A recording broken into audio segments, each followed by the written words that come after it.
It's a pleasure to tell you that our opening session today is going to touch upon this aspect of how we can actually bring people together and develop a business relationship into something that can be taken very long term. Our first speaker today is Mr. Nick Lusson, who is a business coach who runs the Nick Lusson Professional Training Program.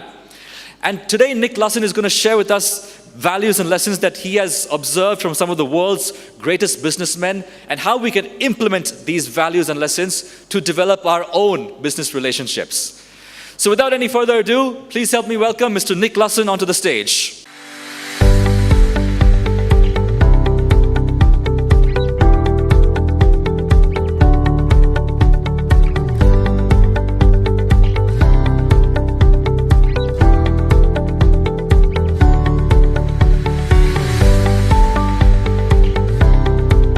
All right, cheers.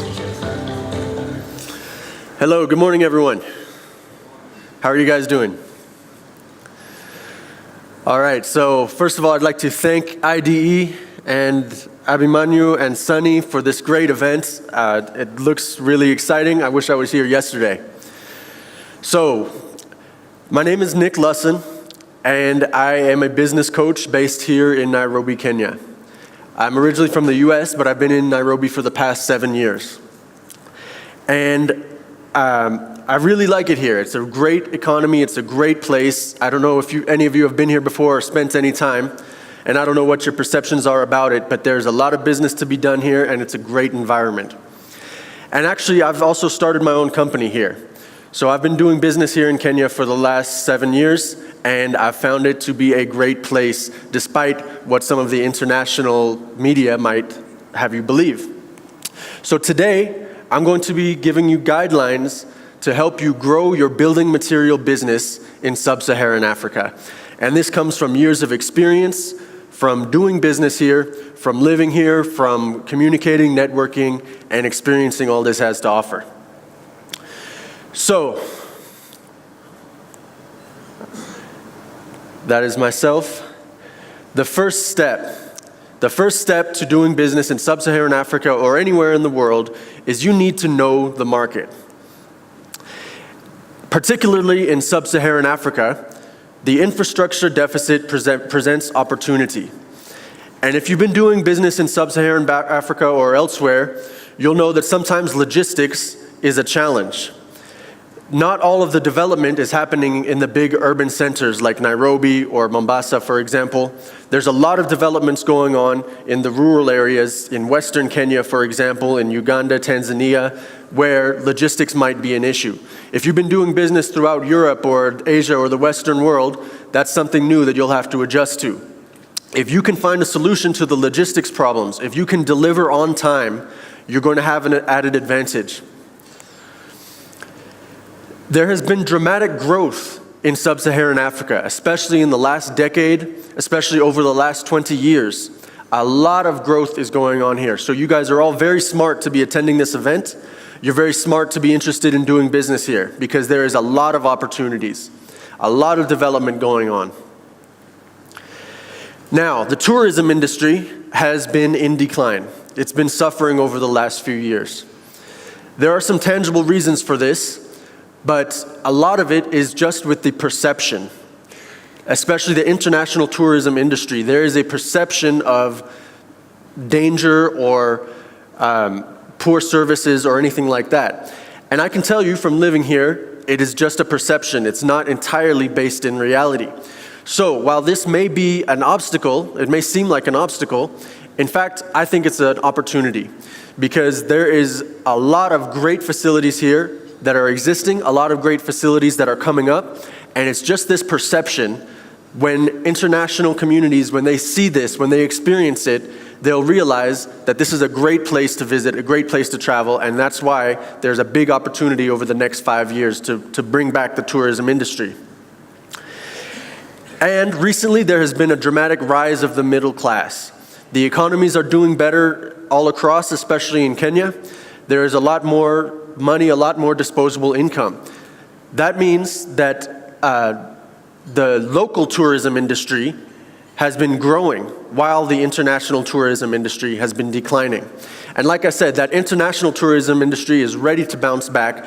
This local tourism industry is still very strong and it's still growing. So these are the things to be aware of when you're doing business here in sub-Saharan Africa. Basically, there is a lot of opportunity here, and if you're able to navigate the challenges that are unique to this area, you can be very successful. Another thing to keep in mind about this region is that it is a price-sensitive market, and there is a lot of competition. However, there has been a history of poor quality materials, and especially in construction, there has been a history of some poor quality. Now, that is a great opportunity because people are waking up. People know quality these days. People have traveled, people have seen international standards, and that is what they want. So there is a big desire for high quality and low prices. If you are having a high quality product and a high quality service, you are in the right place. Because especially in the next 5 to 10 years, all of this poor quality is being eliminated slowly. So if you have something that is desirable, something that is high quality, something that really adds value, then you have a great opportunity to do business here. Now, of course, you're going to have to do your best to keep the price down, but that should not be your number one concern. Make sure that you're providing high quality international standards and you'll have success here. Now, as a business coach, one of the main things that I talk about is about building relationships. And Africa does business through relationships. Like I said, I've been here in Kenya for about 7 years. Before that, I was in the United States. And that was one of the biggest adjustments I had to make when I moved here to East Africa. And that is that Africa does business through relationships as much or more than just on the value, just on the numbers. So it is very important that today and in all your future dealings in East Africa, sub-Saharan Africa, is that you focus on building a relationship. Because the relationship is what will drive your business, is what will drive your communication and your engagement. So what I would recommend is to spend time and effort to meet the people in your marketplace. So this is a great start. Everyone who's here today, and you're going to have some face-to-face meetings in the afternoon, that is great. You're already way ahead of everyone who's not here. But I would suggest you even go beyond that. And if you have time here on your stay in East Africa, visit some of these people, visit some of their offices and their sites, and really get to know them. Try to have lunch or coffee, or spend some time with them, with dinner or anything like that. But a big key of doing business in East Africa or anywhere in the world is you have to connect with that person who's sitting on the other side of the table with you. You have to get to know who they are. It's so easy to get trapped in our roles that we forget that we're dealing with another human being. So ask about their family. In Africa, family is very important. Ask about their family, ask about their kids. Find out where they're going to school. Find out how old they are. Find out what this person in front of you loves to talk about. Connect with that person as an individual as you're doing business, and you will build that relationship and strengthen it. Connect with them about something other than the business you're trying to do today. Find hobbies and common interests that you share together. If you both like golf, there's a big opportunity. There's a lot of great golf courses around here. If you like horseback riding, or if you like swimming or scuba diving, those are all things you can connect with. And when you build that relationship, when the other person sees you as a real person, then you can do business. And it starts with you. You have to connect with them. Ask questions about them. Get to know about their lifestyle, their day, what did they like to do, their hobbies, their interests, their history. There are a lot of very interesting people that you'll meet in this room today and throughout this event and in your future dealings in East Africa. A lot of international travelers, a lot of amazing stories. So seek out those stories. Before you do business, you're going to have to try to build that relationship. If you don't build a relationship, it's not so likely that you're going to be able to do business. And we all know that business doesn't happen in one day. You can't meet someone on the same day and expect to sign a contract. So building this relationship over time increases the engagement, the authenticity between the two of you. And that's what you really are after. You really want to know what this person needs so that you can supply that need, so you can deliver value to that person. Every organization, every person is different. So the more authentic you are in your engagement, the more authentic responses you're going to get, and the better off you'll be for your business. You'll be able to really serve a customized solution to the person that you're trying to help. So invest in these relationships. Take the time.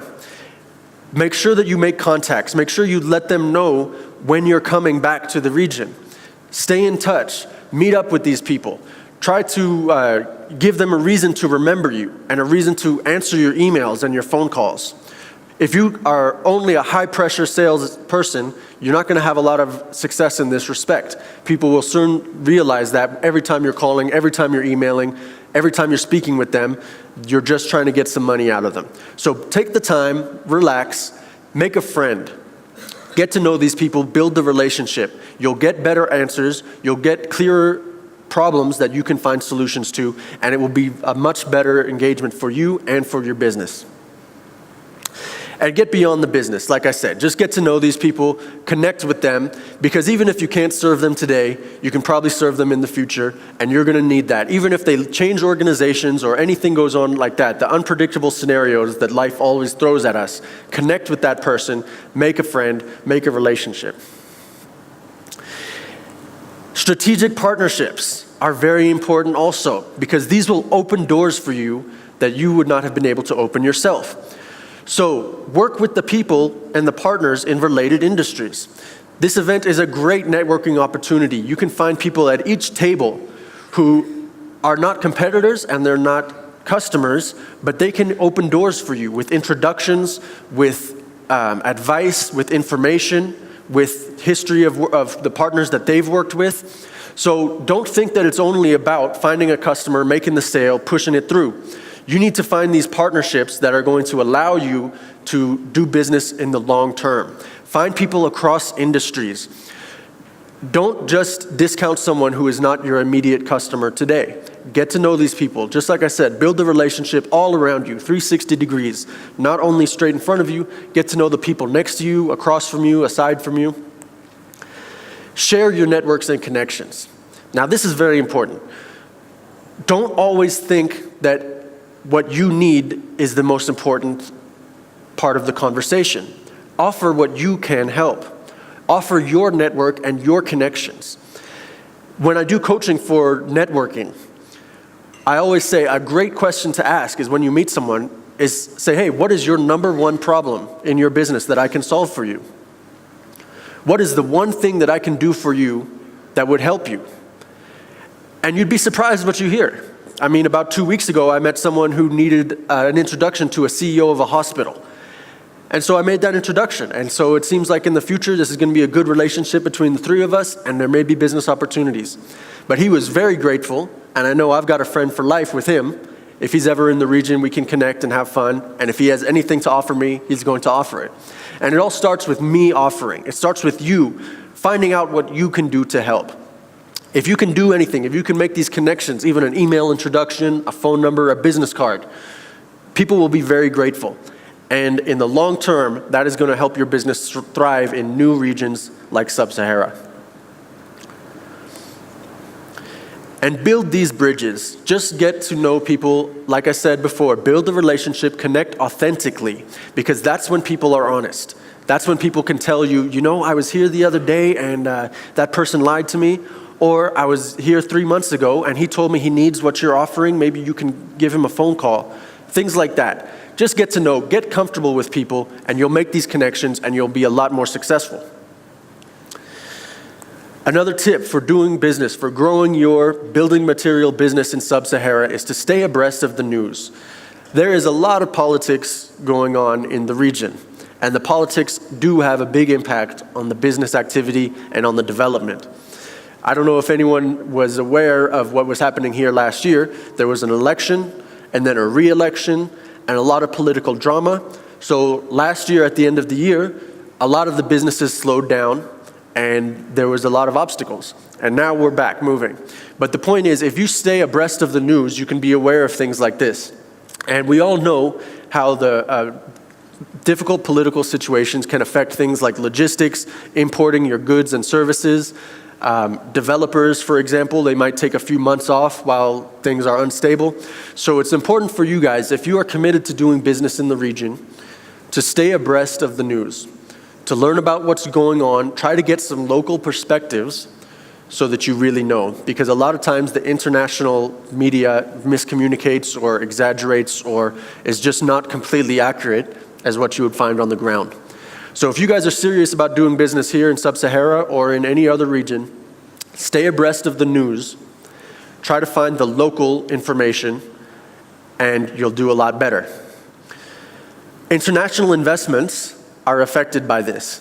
And you have to also be aware that simply the perception of the situations locally affect international investments. So if you can get that local perspective, and if you can be a source of expertise about the region, you'll be able to handle the international investors a lot more, you'll be able to plan your business a lot better, and you're gonna have more success.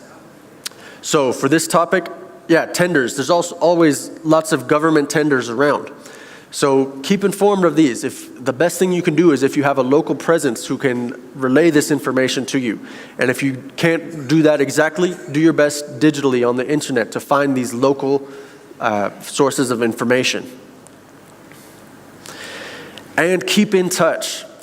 Now, a lot of us here are international and you don't live in Kenya. And you may not have a local office in Kenya. So this is why it's all the more important to keep in touch with the connections you make. A good idea is to publish a newsletter. If you can get a handful of connections today or through your stay here, collect their email addresses and put them on an email newsletter. Once a month is a good frequency, even twice a month if you have the content. You don't want to spam people. You don't want to provide useless information and useless emails. But if someone really has a need for what you're doing, they will want to stay abreast of the new developments. For example, if you're providing different building solutions to developers, keep them informed of what you guys are doing, of your new projects. Show them pictures of what you're doing. If you have any new products or designs, put that in the email. They will be interested if you're talking to the right person. Once a month is good. Don't let them forget about you, but don't let them get bothered by your emails also. Keep the content relevant. Keep the content up to date and accurate, and send it to the right people, and you'll have a lot of success. Be proactive in your relationships. Don't wait for people to always contact you. You can reach out ahead of time. You can let them know your traveling schedule if you're in the region. You can invite them for a meal or something like that. You can check in with them and say, hey, how are you doing? You told me about a project. Is that still online? How is everything? How is your son in university? Oh, has he graduated yet? Be proactive. Don't always wait for people. And that's a good advice in business and personal relationships. So many relationships can die because the two individuals don't contact each other. So just send those messages, send the email, don't spam them, build the relationship, keep the relationship by keeping in touch.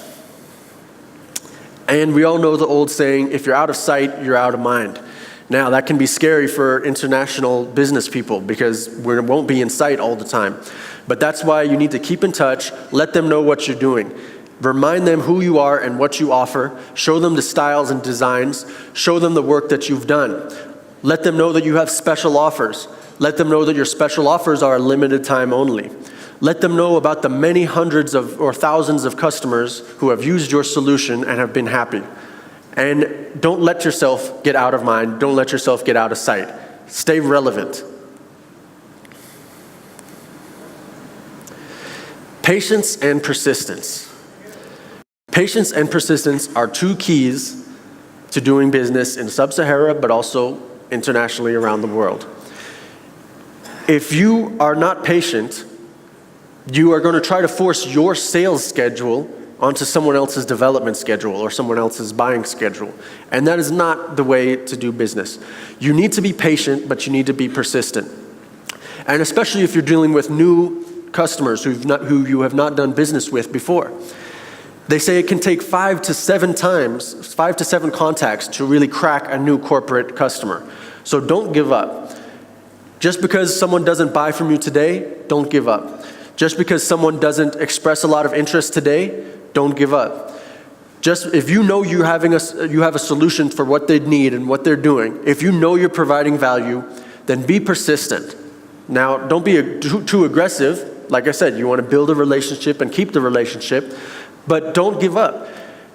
As a sales coach, we say you're not even in the game until you've gotten 7 rejections. Sometimes someone needs what you have to offer, and they'll tell you they're not interested for a myriad of reasons. They might not even tell you the real reason. So try to probe, be patient, try to find out what their schedule is like, try to find out what their activities are, try to find out what their projects are. They might say they're not interested for your service in a certain project because of what's happening in another project around the world. They might not tell you that right away. It has nothing to do with the fact that they don't see value. Maybe they do see value. Maybe they do need what you have. But some other circumstances are preventing them from saying yes, preventing them from expressing that to you today. So be persistent. Build these relationships. Keep in touch. Don't get discouraged. Keep your network strong. Keep your network active. And keep reminding them what you have to offer. Patience and persistence will overcome any obstacle. That's how canyons are made. That's how rivers take down rocks. So be persistent, be positive, and be patient.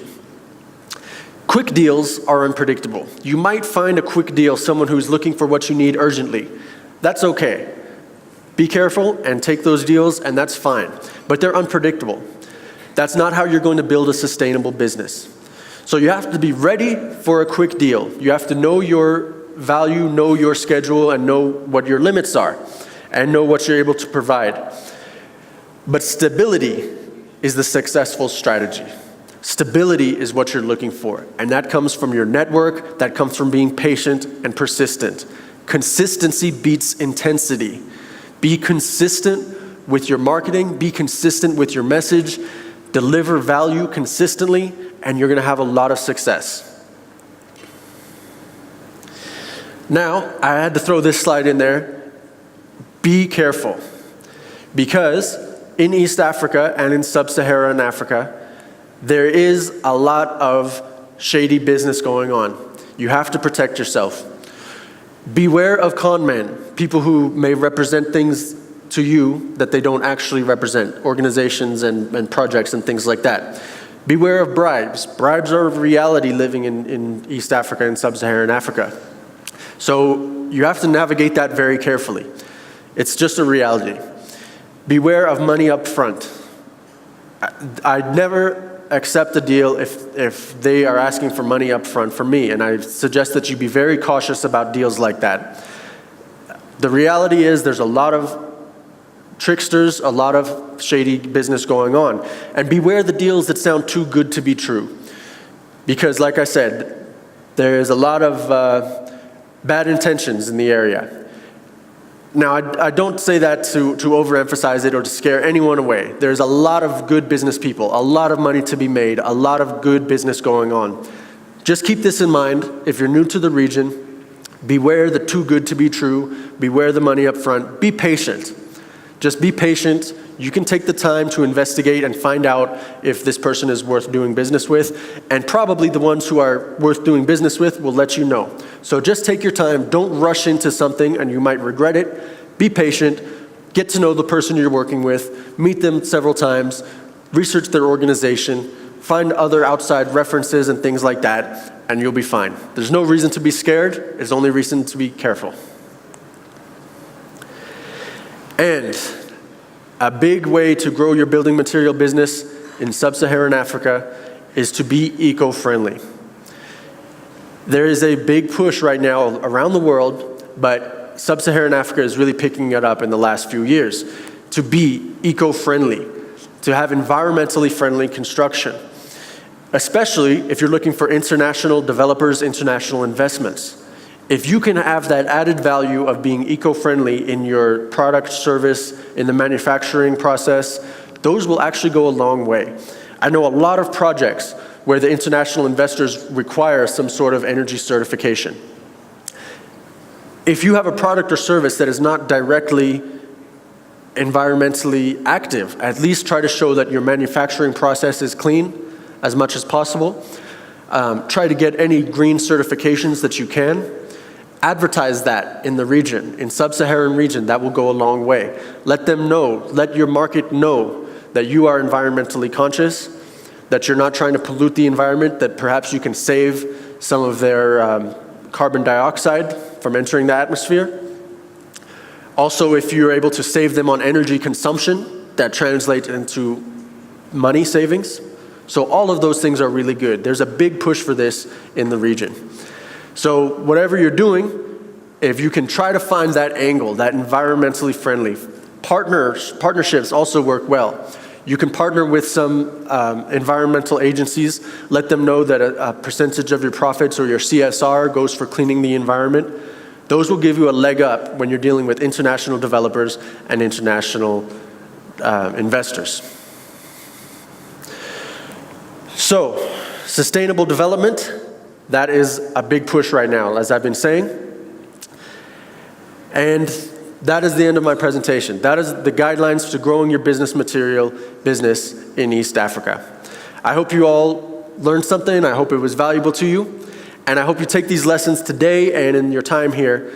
Remember to build those relationships. Build them. Get to know that person. Get their contacts.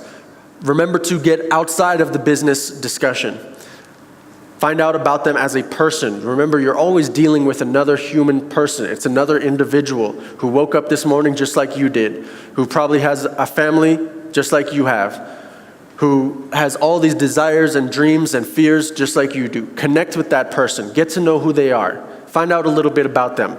Remember their names. That's very important. Remember their names so that the next time you speak with them, you don't have to have that, oh, what's your name? Sorry. Oh, it's something. Remember their name. It's very valuable.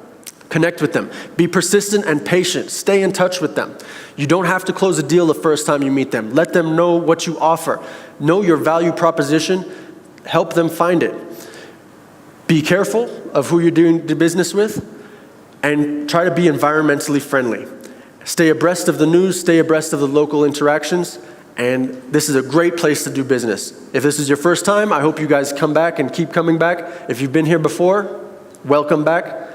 And there is a lot of opportunity here. So I don't think you'll be disappointed investing in these relationships and investing in the region. So, is there any questions or any topics that we can address together?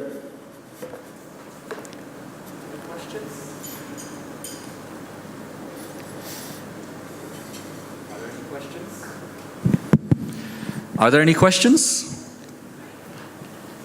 No? Okay, so sometimes we have to get the ball rolling. Mm-hmm. So we asked either, one of us asked the first questions, and that sort of gets the ball rolling. So I'll take the opportunity to ask the first question. In fact, I have a few. And one of the points that you mentioned at the top of your presentation was be careful of the international news, because there's a lot of sensationalism, there's a lot of headline grabbing. It's a business after all. And then subsequently, in one of the later slides, you mentioned it's important to stay abreast of the news, to stay on top, to know what's happening. Yeah. So it seems like a paradox. You want to be careful of the news, at the same time you need to stay on top of the news. So how do you suggest we maintain that balance? What are the reliable sources that we can look forward to if we want to get genuine, credible, trustworthy news so that we can stay on top of things? Right. That's a good point. As much as possible, I would suggest trying to have a local presence or a local connection here that can answer these questions for you.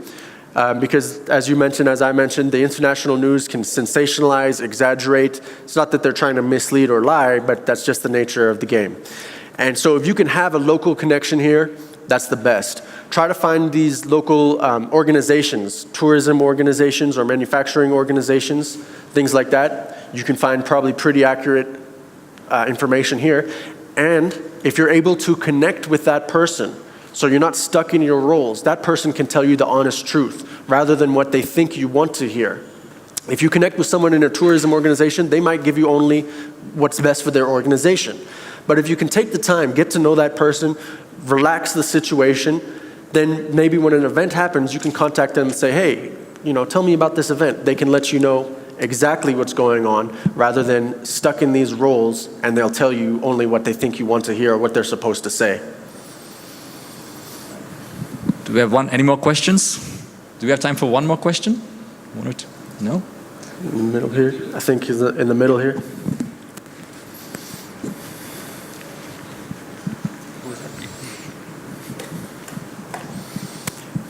Good morning. My name is Henry from Gassim Project Managers, France. We are doing some projects in Ethiopia, and one of the things that we are having is funding.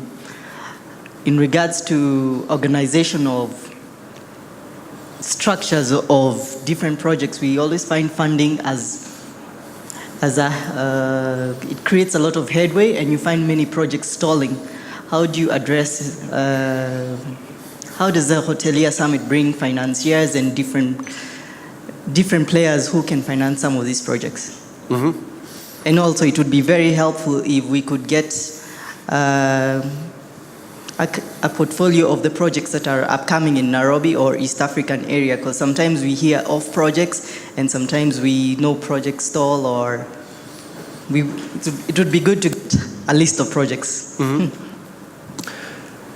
Thank you. You're welcome. Thank you too. Yeah, you know, in almost any business around the world, funding is a main concern.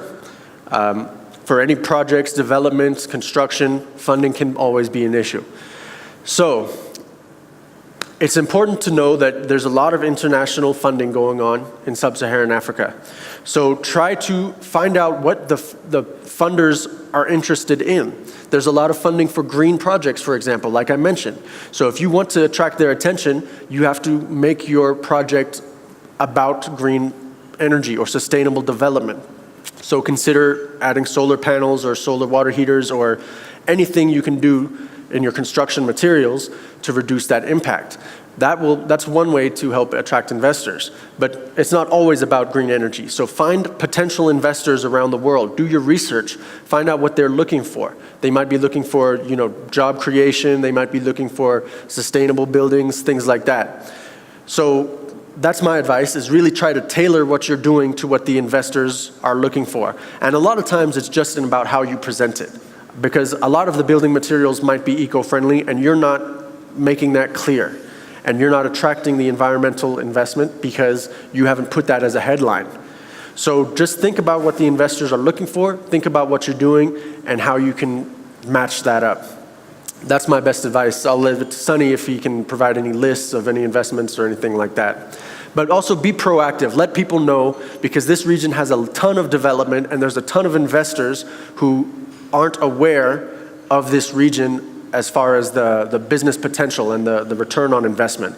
So if you are from Ethiopia, you have businesses in Ethiopia, be more active. Just put out newspapers, blog on LinkedIn, do everything you can, be patient, persistent, and you'll attract investors. Right then. Well, I think we have one last question over there. We'll try to make it very brief and very crisp because we're a few minutes behind schedule. My name is Engineer Kimani Gatai from a company called Nokun Intex. We are consulting engineers.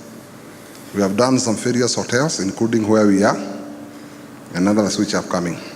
I've come to notice most of the international blood, sometimes they usually give standards which is not meant for Africa. I'm not saying Africa has its own standard, but you see, yesterday we are talking about when you are selling, you are supposed to sell, I don't know which word I can use. You're supposed to sell a product. I don't know what can be done, at least to bring, especially those bloods which have no presence in Africa, to understand that they need to understand what is the blood for Africa, so that when we are looking at the blood standards, they can be able to adjust for Africa, because Africa has its own uniqueness. Mm-hmm. Being a consulting engineer, I've seen so many brands coming in. I've seen Marriott, I've seen Hyatt, I have seen Movenpick, and among others. Mm-hmm. But you find that when you did their standard, their standard seems to be a kind of a generic thing. But when you try to bring it here in Africa, we can do it according to their standard. but we are going to lose our identity. Thank you. That's a good point, and that's something I've seen here too in my 7 years here. However, I think that it is probably best to put 90% of your effort into meeting those standards, especially with international investment and with big organizations. Sometimes they don't want to hear these, stories. They'll just say it's an excuse, and that can delay the whole investment if the boxes aren't checked. I would say you can always communicate to the developer, the funder, and explain your point of view and see if they're willing to hear. But in my experience, that's an uphill battle trying to get someone to change their standards unless it's a very, very important reason.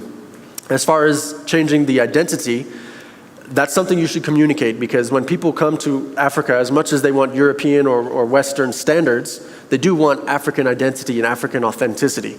So you have to be close. You don't want to give away your identity, but I would not suggest trying to fight against the standards, because in a big organization that will never work, and you'd have to fight maybe the accrediting agencies and things like that. But I totally feel where you're coming from. I've had the same experience in my years here too.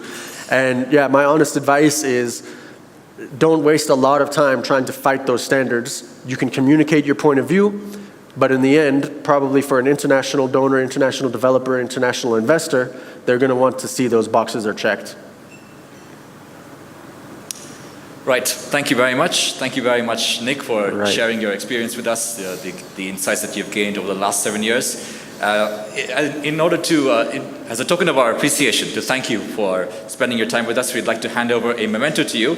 And I'd like to request Mr. Gino Devolta, who's the Area Sales Manager of Unilin, to please come on the stage. And also our Director, Ganesh Babu, the Director of IDE, to come on the stage. Nick, can we have you on the stage as well?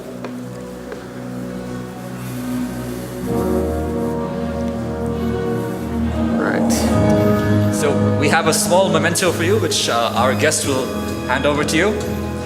This is a memento of a picture of you during your speech that was taken real time, that has been framed and put over here. Wow. All right. Thank you very much.